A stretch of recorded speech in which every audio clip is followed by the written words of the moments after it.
Assalamualaikum warahmatullahi wabarakatuh. Salam sejahtera buat kita semua. Semoga kita selalu dalam lindungan dan limpahan rahmatnya. Pada video kali ini kita akan membahas ya mengenai ini masih ada kaitannya dengan kemarin ya. Jadi bab energi. Nah, jadi manusia itu merupakan salah satu makhluk energi ya. Jadi dan energi itu bisa naik turun. Energi seperti kita pelajari, pahami kemarin ya, bahwa energi itu tidak bisa diciptakan dan tidak bisa dimusnahkan. Nah, seperti itu. Tapi bisa dirubah bentuk. Nah, bisa dirubah bentuk ataupun bisa mengalir. Salah satu sifat energi itu adalah mengalir ya. Jadi mengalir kayak misal nih kita ada rezeki. Nah, kita ini juga ada hubungannya dengan sedekah ya.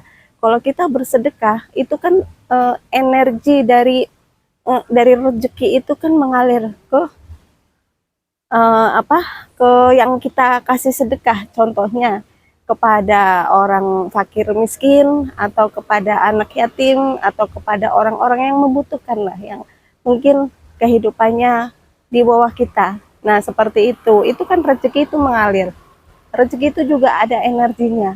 Nah, jadi kalau kita mengalirkan energi, nah nanti berputar. Jadi kita akan diberikan rezeki lagi, rezeki yang lebih gitu dari Allah. Tapi kalau kita tidak pernah bersedekah, sedekah itu banyak manfaatnya ya. Jadi kemarin udah sedikit ya membahas keajaiban sedekah itu bisa menjauhkan kita dari bencana, dari musibah, dari hal-hal yang negatif yang akan terjadi. Nah, yang kedua itu bisa mengobati penyakit kita. Ya, jadi nggak hanya dokter ya, ini kita dari Al-Quran ya, jadi bisa mengobati suatu penyakit yang mungkin divonis oleh dokter nggak akan sembuh. Nah, juga bisa menjaga kesehatan kita dari sedekah, karena sedekah itu menghasilkan energi tertentu ya. Kita mengalirkan energi melalui sedekah itu ya. Nah, terus yang selanjutnya yang kita bahas itu adalah energi ya. Di alam semesta itu sumber-sumber energi, manusia itu mempunyai spot-spot energi atau sumber-sumber. Kalau di alam semesta itu kan banyak ya energi, kayak misalnya contoh kita di luar ya, kita ngomong yang di luar dulu, ada jagat gumelar, jagat agung itu yang ada di luar diri kita, alam semesta ya, pohon, terus sungai, pegunungan, taman, itu kan merupakan alam semesta, itu di luar diri kita. Dan di dalam diri kita itu adalah semesta alam, atau jagat gumelar itu yang luar, jagat ageng atau jagat alit atau jagat ginulung itu ada di dalam diri kita. Kayak gitu. Jadi di dalam diri kita itu pun ada spot-spot energi atau sumber-sumber energi kayak gitu, yang nantinya bisa disinkronisasikan dengan energi yang ada di alam semesta, ya kan. Nah, contohnya nih, itu melalui rasa ya. Kalau kita ada seni bela diri tertentu yang dia belajar mengenai getaran, mengenal getaran energi ya. Getaran energi itu kita juga membuka mata hati kita, meskipun mata kita tertutup kayak orang zaman dulu, orang buta nggak bisa melihat, tunanetra dari lahir bawaan. Tapi kalau mau belajar bab energi dan getaran energi itu bisa loh melihat, bahkan penglihatannya itu jauh lebih tajam daripada mata penglihatan kita secara fisik ya, secara mata ini fisik itu lebih tajam loh kalau kita belajar bab energi. Jadi kita melihatnya itu dengan mata hati kita. Meski mata kita tertutup, itu kita bisa melihat tanpa batas sebenarnya. Ya, tergantung dari kekuatan energinya juga ya. Karena setiap orang kan fleksibel ya, berbeda, nggak sama. Nah, seperti misal kita ada di bawah pohon nih. Saya sih lebih suka memang di bawah pohon ya, jadi terasa sejuk, apalagi kalau pagi ya. Jadi itu kalau kita di bawah pohon yang gede, kalau kita belum mensinkronisasikan kan kadang, apalagi suasananya sepi ya, atau mungkin malam ya, sore, malam ya, itu kan kelihatan ngeri gitu kan, atau mungkin kayaknya serem, merinding, ini takut gitu kan, kayak misal bulu kuduk kita itu, bulu tangan kita itu kan merinding ya, merinding. Nah, tapi kalau kita sudah mensinkronisasikan energi yang ada di dalam diri kita dan di sekitar kita, itu nanti akan terasa nyaman. Begitupun kita ada di bawah pohon ya, apalagi pagi hari, pagi ya sebelum jam 11 ya, jam 8, jam 9 ya sampai jam 11, itu kan terasa sejuk karena tubuh kita itu butuh oksigen ya kan. Sedangkan tumbuh-tumbuhan, pohon hijau-hijauan itu kan mengeluarkan O2 ya. Nah, itu juga pohon itu juga ada vibrasinya ya toh. Mungkin orang barat mengatakan vibrasi ya, ada energinya. Kalau energinya udah tersinkronisasikan, kita udah nggak merasa merasa takut atau ngeri, hatinya tuh kayak nggak nyaman, tapi kita akan merasa fine aja, nyaman aja kita di bawah pohon yang gede sekalipun, baik itu di siang hari, pagi hari, ataupun di malam hari, itu kita akan terasa nyaman karena udah energi yang ada di dalam diri kita sama di luar itu sudah terhubung, sudah tersinkronisasikan. Nah, seperti itu ya. Jadi itu jadi bisa menyambungkan ya, mensinkronisasikan.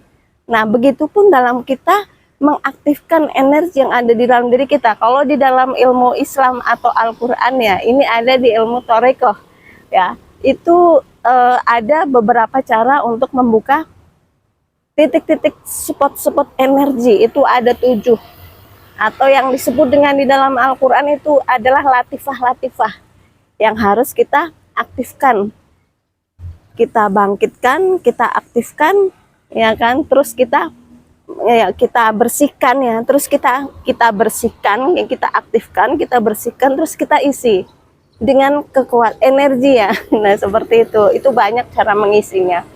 Nah, begitupun kalau misalkan dalam bahasa Sanskerta atau bahasa populernya itu disebut dengan cakra. Nah, kalau cakra itu sudah aktif, itu udah ini ya, tapi mungkin zaman sekarang memang ini ya, kebanyakan orang tuh belajar yang secara logika ya, fisik gitu loh.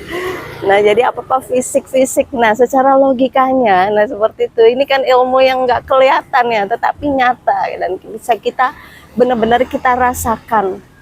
Nah, seperti itu. Energi kan nggak terlihat ya. Jadi ilmu itu kan juga ada yang secara dohir, ada juga secara batin, ada secara fisik, ada secara non fisik, ya kan? Ada secara kasat mata, gitu kan? Ya, macam-macam lah ya. Bab energi itu nggak terlihat, tetapi itu nyata dan ilmiah, bisa dipelajari secara ilmiah. Nah, yang selanjutnya ya, kalau energi itu kan di alam semesta, itu kan kita penyerapan energi ya, tempat penyimpanan energi di dalam tubuh kita itu ada di Kundalini ya, di Kundalini. Jadi kalau kita menyerap energi alam terus memasukkan ke dalam diri kita, itu kan energi itu kan ada di setiap udara yang kita hirup. Jadi udara segar yang di alam semesta yang kita hirup masuk ke dalam tubuh kita itu mengandung energi prana atau yang disebut dengan energi inti ya.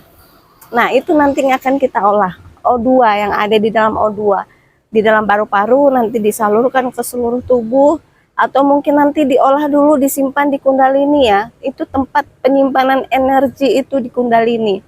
Kayak misal ya, bagi mungkin orang-orang yang pernah ikut ya atau masih aktif dalam suatu perguruan atau ilmu bela diri tertentu yang mengajarkan mengolah tentang energi. Nah, ini paham ini bab energi ya, pengolahan energi, ada seni pernapasan, ada untuk pembinaan, ada membina badan kita, ada pengolahan, ada ya macam-macam teknik-teknik pernafasan itu untuk kita mengolah energi yang ada di alam semesta supaya bisa masuk ke dalam diri kita dan bisa memberikan manfaat tertentu ya.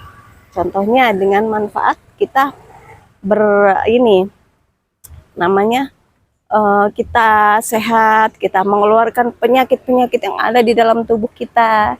Terus kita memfokuskan sesuatu atau berkonsentrasi gitu kan, mengkonsentrasikan. Nah, kita konsentrasi itu juga butuh energi. Makanya kalau orang bermeditasi, kita untuk mengolah badan alus kita. Nah, karena badan alus itu masih ada menyatu dengan jasad raga kita, makanya raga kita pun harus sehat. Kayak gitu. Badan fisik kita itu harus sehat dulu, harus kuat dulu. Nah, baru diisilah dengan badan alus kita dikuatkan. Tapi kalau kita sakit, kita terluka, terus kita ngerasa nggak enak badan, kita mau bermeditasi, mau mengolah apa yang ada di dalam diri kita, itu juga nanti ya bisa saja, tapi itu nanti ya hasilnya berbeda karena ada kendala-kendala tertentu. Jadi fisik kita itu nggak benar-benar fit sehat gitu loh. Makanya orang zaman dulu, orang sakti-sakti zaman dulu ya itu ya sekarang sih udah nggak ada, jarang ya. Jadi fisik dulu yang diolah, olahraga. Nah, kalau fisik kita sehat baru dalamnya yang diisi gitu kan. Jadi ya harus karena rasa apa badan alus kita itu masih menyatu dengan fisik. Kayak misalnya kita pingin sehat ya kita harus makan. Seperti itu. Kalau fisik kita sehat, fisik kita kuat, maka kita akan untuk mengolah yang lain itu jauh lebih mudah. Ya, jadi kita untuk menyerap apa, mengolah apa, mempelajari apa, atau hal yang tidak terlihat itu lebih mudah kalau fisik kita sehat. Nah, makanya sehat itu perlu ya. Jadi lebih baik mencegah. Itu bisa diobati kalau kita ingin sehat atau untuk kesegaran, itu bisa melalui pernafasan juga. Itu juga pengolahan energi. Jadi kita mengeluarkan penyakit-penyakit yang ada di dalam tubuh kita itu juga melalui energi ya. Energi kita hirup melalui nafas. Jadi itu pikiran kita mensugestikan ya. Jadi setiap nafas yang masuk ke dalam tubuh kita itu disugestikan atau visualisasi. Ini biasanya visualisasi bisa terlatih, bisa kita latih di saat kita sering-sering bermeditasi atau bersemedi ya. Itu kita melatih konsentrasi, melatih visualisasi, melatih sugesti, melatih keyakinan juga di situ. Dan nanti kalau kita sudah sering, nanti alam bawah sadar kita juga akan bangkit, akan terlatih juga alam bawah sadar ya. Nah, jadi itu bab energi ya. Jadi energi itu tidak bisa diciptakan dan tidak bisa dimusnahkan, ya kan? Tapi salah satu sifat energi itu bisa mengalir.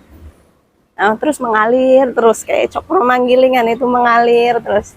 Makanya kalau kita ada rezeki itu harus dialirkan buat sedekah orang-orang yang membutuhkan. Jadi itu nanti akan memberikan kesehatan di diri kita, ketenangan, terus menjauhkanlah dari hal-hal yang negatif, melindungi diri kita dan keluarga kita, anak keturunan kita dari musibah dan mara bahaya yang akan datang menemui kita atau menghampiri kita. Itu kita jadi terlindungi atau terhindarkan, dijauhkanlah oleh Allah dengan kita bersedekah. Karena sedekah itu juga menghasilkan energi tersendiri, ya kan? Nah, jadi ini di dalam tuntunan ajaran agama yang lain juga sama, apalagi di Al-Quran ya, mengenai bab sedekah dan energi ya, itu bisa manfaatnya itu sangat banyak sekali. Jadi semua yang kita hadapi, yang kita temui kehidupan sehari-hari itu banyak yang mengandung energi. Uang itu juga ada energinya, kayak pohon aja itu ada energinya, ya kan? Apalagi manusia. Nah, dan energi itu bisa dipertukarkan. Maka Allah dalam Al-Quran diizinkanlah untuk jual beli di antara kalian semua makhluk Tuhan, baik itu sesama manusia ataupun yang selain manusia ya, kayak misal yang halus-halus ya. Nah, itu ada jual beli energi, tapi ya itu kita jangan seperti itu karena manusia itu memang diciptakan lebih sempurna. Jadi kita jangan berkomunikasi dengan ini hal-hal yang dilarang sama agama. Contohnya kayak kita bersekutu dengan jin, dengan setan, dengan apa. Kalau misalkan untuk kita kenal, kita tahu, kita kok sekedar komunikasi aja, tapi jangan terlalu dekat mengikat suatu perjanjian atau apa dengan mereka, itu jangan. Itu nantinya berbahaya, nanti beresiko. Jangan terlalu ada ikatan dengan mereka. Jadi hanya sekedar tahu, ngerti bahwa kita semua itu adalah makhluk ciptaan Tuhan. Kayak jin itu juga makhluk ciptaan Tuhan, genderuwo ya, kuntit, terus dedemit atau roh-roh yang penasaran, yang dari dia meninggal kecelakaan di jalan atau gimana, itu kan rohnya masih ada nungguin di jalan itu. Ya, jadi hanya sekedar tahu aja, ngerti gitu loh, bahwa kita semua itu adalah makhluk ciptaan Tuhan. Tapi kita jangan kalau kita bisa menembus ke alam itu, kita jangan bersekutu, dalam artian untuk mencapai suatu tertentu kita membuat suatu perjanjian dengan mereka yang sekiranya nanti akan merugikan diri kita dan keluarga kita, anak keturunan kita, itu jangan sampai. Karena manusia itu lebih sempurna kok dari mereka, ya kan? Justru kalau energi kita lebih kuat, justru mereka kayak jin, kayak dedemit, kayak genderuwo, kayak apa, mereka yang kalah sama kita. Dan banyak sejarah-sejarah yang mengisahkan itu, bahwa Bandung Bondowoso itu kan prajuritnya banyak yang dari jin. Nabi Sulaiman juga dia menguasai jin. Jin-jin itu pada tunduk sama manusia. Nah, kalau manusia energinya lebih kuat dari mereka, jadi jangan kita yang tunduk kepada mereka, itu terbalik, karena manusia lebih sempurna loh daripada jin. Manusia lebih sempurna dari mereka yang makhluk halus. Ya meskipun kita tahu, kita paham energi mereka kan ada yang positif, ada yang negatif. Ya kan? Nah, jadi ya kita hanya sekedar tahu aja, kenal, ataupun mungkin komunikasi juga ya sekedarnya aja, jangan terlalu inilah yang untuk mencapai hajat tertentu terus kita mengadakan suatu perjanjian yang nantinya akan merugikan kita. Ya itu jangan ya, dihindari ya. Kayak gitu. Manusia itu lebih sempurna dari makhluk yang lain. Jadi kita harus mengolahnya. Ya, manusia juga merupakan makhluk energi. Jin itu mempunyai energi juga. Ya. Kayak misal ya makhluk-makhluk halus yang lain yang ada di jalan-jalan tuh banyak. Kalau kita jalan ya kita bisa melihat itu semua. Waduh, di mana-mana setiap jalan, tikungan apa, itu setiap kecelakaan yang sering terjadi kecelakaan di pinggir jalan itu banyak banget pada jalan wirawiri ke sana, ya makhluk-makhluk yang kasat mata gitu, yang menggoda di jalan. Makanya kita kalau di jalan itu kita harus banyak berdoa, berlindung kepada Allah ya, kepada Tuhan sesuai agama dan kepercayaan, supaya kita nggak tergoda dengan mereka karena mereka juga halus ya, cara menggodanya juga secara halus. Jangan sampai kita ngalamun di jalan, jangan sampai kita nggak fokus di jalan, kita memikirkan yang lain-lain, kepikiran. Nah itu kan nanti kita jadi nggak fokus. Nah disitulah mereka bisa masuk ke pikiran kita. Akhirnya ya terjadilah ini ya. Jadi ya terjadi musibah atau apa. Makanya kita harus, meskipun kita di jalan manapun itu, baik pakai kendaraan motor, pakai mobil, atau pakai apapun, kita harus banyak-banyak berdoa dan berlindung kepada Tuhan. Karena di semua ya alam semesta ini nggak hanya manusia saja, ya kan, yang lain banyak selain manusia. Cuman kita nggak ngelihat aja gitu, tapi mereka bisa melihat kita. Nah jadi kita harus banyak-banyak bersyukur ya, dilahirkan sebagai manusia yang lebih sempurna dari makhluk lain.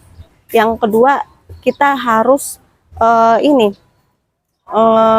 banyak berdoa kepada Tuhan supaya kita selalu diberi petunjuk, dilindungi, dijauhkan dari hal-hal negatif yang nanti akan kurang bagus. Nah seperti itu ya. Jadi mungkin sementara itu ya yang saya sampaikan pada video kali ini. Semoga bisa bermanfaat buat kita semua. Next, sampai ketemu di video-video yang selanjutnya. Yang mohon maaf jika ada kekurangan kesalahan. Assalamualaikum warahmatullahi wabarakatuh.